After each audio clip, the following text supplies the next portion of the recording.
This is KGW News at Sunrise.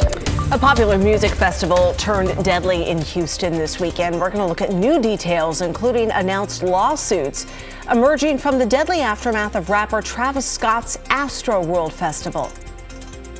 As soon as we got about halfway, we heard some yelling, like a woman at the top of her lungs. Like we heard, "Help me, help me." Oh, a scary scene at Multnomah Falls when a mother and her toddler fell 50 feet. We hear from those who stepped in to help until emergency crews could get there. And the pandemic got a lot of us back to good old-fashioned road trips, and you should definitely put Southern Oregon's coast on your list. We're taking you to a secret surfing spot, a special lighthouse, and a dinosaur theme park. Don't miss it. It's coming up this morning at 5:45. Looking forward to that. Happy Monday, everybody. Hope you had a fantastic weekend.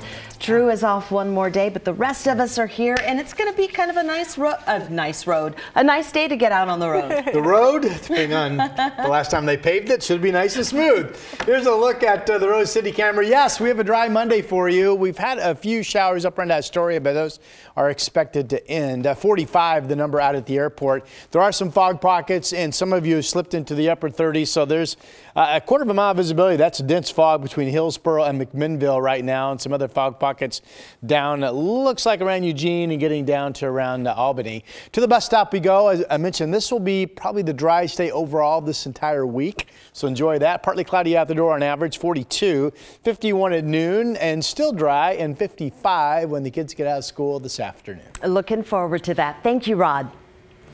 Well, a mother and her 2-year-old daughter are expected to survive after a 50-foot fall at a popular tourist destination. They were hiking at Multnomah Falls yesterday afternoon when all this happened. Christelle Kumwe talked to some of the Good Samaritans who stepped up to help while emergency crews were on the way. On a rainy Sunday afternoon, We decided to walk up here because we wanted to see the actual falls. these friends from the University of Oregon made their way to the gorge to check out Multnomah Falls. But it wasn't the typical hike they expected. As soon as we got about halfway, we heard some yelling, like a woman at the top of her lungs. Like we heard, "Help me, help me." Cries for help from a mother who had fallen off a hiking trail with her 2-year-old daughter. Hope Monahan and her friends got there right after it happened. Back up, but then the grandmother came because she was like, "Where's my daughter? Where's my daughter?" And her daughter was the one in the water, and then her granddaughter was the one like right there. The Multnomah County Sheriff's Office says the toddler started to slip off one of the main trails. When her mother tried to help, they both fell about 50 feet into a creek. Officials with Multnomah Falls say hikers and bystanders sprang into action to help. So we started gathering what we could from the gift shop, blankets and coats. And then by the time I was able to bring them out here, a lot of great people, Good Samaritans, were already surrounding the little one with blankets and coats. The baby was crying nonstop, like her head. I think she has probably some head injuries, but yeah, thankfully there was a bunch of people here to help. The mother and daughter were taken to the hospital. Both are expected to survive. That's a relief for these three who cut their hiking trip short after what they had just witnessed. Hearing words of people being like, "She fell, someone slipped, someone is in the water, broken legs," it's raining. It was raining on us and we're waiting there. So obviously at the end we were like, it's probably not a good idea to go up there anyways. It's always challenging in the gorge for us to prepare visitors for the terrain and the conditions. State Park Ranger Jamin Lee says as the weather changes, visitors need to be able to assess the dangers around them. Right now, I'll say we're talking about really slippery terrain, uneven footing, potential for landslides. A situation that could have been worse if not for the quick action and kindness of strangers. There were just a lot of people here helping out the kid, and a lot of people ran down to make sure that the mom was okay, and everyone was helping everyone out. Some people were taking off everything that they had. Christelle Kumwe, KGW News. I couldn't breathe, I really couldn't breathe, gasping for air, drowning in people. That woman was one of tens of thousands who were in the crowd at the Astro World Music Festival in Houston. That crowd surged, killing 8 people and injuring hundreds more. This happened Friday night when the founder of the event, rapper Travis Scott, took the stage. Yeah, now multiple investigations are underway to figure out how and why that festival turned deadly. There was a massive sold-out crowd Friday, 50,000 people packed into this outdoor venue, and witnesses say people were crushed and trampled as the crowd surged toward the stage. 8 fans aged 14 to 27 were killed. 25, including a 10-year-old, went to area hospitals with serious injuries, and at least 300 were treated at an on-site field hospital. It was like this weird vibe was going on, and then it was like the biggest mosh pit ever. Everybody was pushing and people were jumping barricades trying to get out. It was the first night of what was supposed to be a 2-day festival. Saturday shows were canceled. Travis Scott and festival organizers have already been hit with a lawsuit seeking more than $1 million in damages. Scott made an Instagram post over the weekend, sending prayers to the victims and promising to cooperate with the investigation. The DEA is warning people to be on the lookout for fake pills laced with fentanyl. That's a synthetic opioid 50 to 100 times stronger than morphine. Over the last year in our region, the DEA says authorities are confiscating 275% more counterfeit pills containing fentanyl. They're manufactured out of state or out of the country, then trafficked into our community. One pill can kill, and that's why it's so important that if you're seeking pain relief and you're going the route of opioids, is you need to go see a physician. You need to get whatever your pain relief is, you need to get it from a doctor and a pharmacist, not off the street. Cam Strom says 40% of the pills the DEA tests contain a lethal dose of fentanyl. That's just a terrifying statistic for those using or experimenting. Now to the latest with the COVID vaccine, and with the CDC and FDA approving Pfizer's vaccine for kids. Hundreds in Portland lined up to get their shot this weekend. Selwood Medical Clinic took over the parking lot at Oaks Amusement Park this weekend. They had about 1,200 doses of the vaccine, and they're vaccinating kids 5 to 11. Parents and kids who showed up say it's a big relief. One preteen said she can't wait to spend more time with her friends. I'm vaccinated now, and that was really, really exciting for me, and I was really happy to be vaccinated. So it's going to be really exciting for me to be able to go inside their houses and maybe even have sleepovers with them, so I'm really excited for that.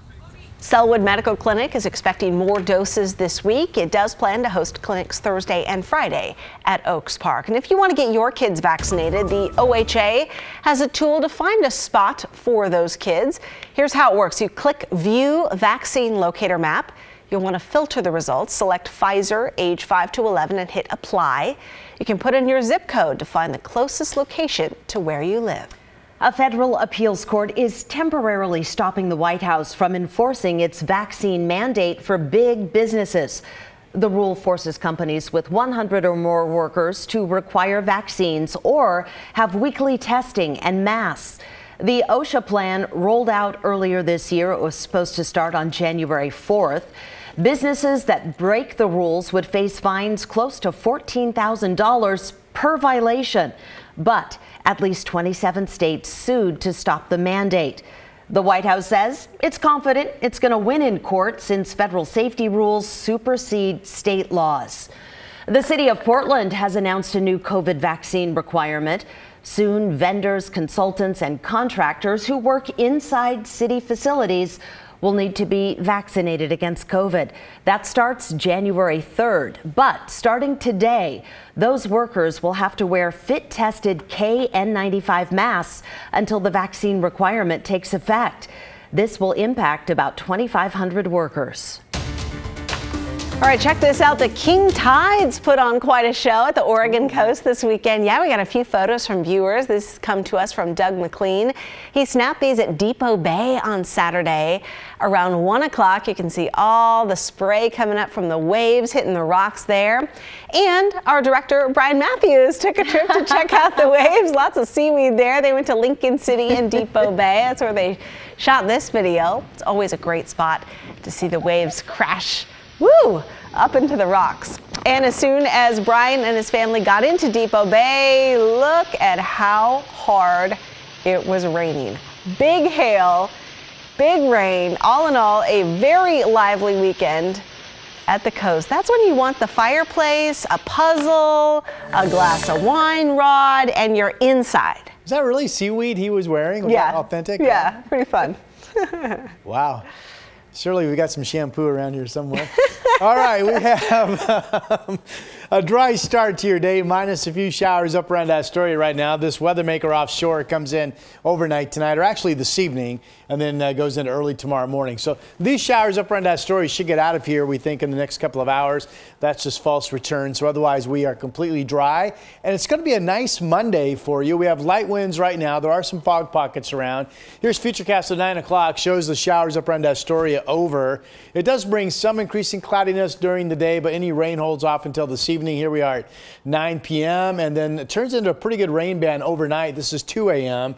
That clears. Current timing as early as 7 o'clock in the morning. That cold front will be through, leaving behind for Portland, Salem about 1/4 inch of rain on average, and then behind the front tomorrow turns into a sunbreak scattered shower day, and there you can see the bright colors, meaning some hefty showers will again be possible. We had at least a handful of thunderstorm reports during the day Saturday. Lots of people at least hearing some thunder at some point. Here's a look at our temperatures outside right now. 37 down in Eugene. There's some fog down there. There's also some fog out toward Hillsborough and McMinnville currently. Burns and Baker City both in the 20s. Our 7-day forecast today, the driest of the bunch during the day. We get up to 55. Tomorrow, it's during the day, it's scattered showers, some breaks. Wednesday has the potential to be dry. I'm seeing a few showers possible. Then the rain picks up Thursday and Friday, and there's another front Saturday that makes for the upcoming weekend to see its fair share of rain once again. Back to you. All right, we're used to it. Thank you, sir. Stay with us. We've got good stuff coming up for you. Look at this. We are kicking off the KGW Great Toy Drive with a little friendly competition. Find out who filled their cart the very fastest.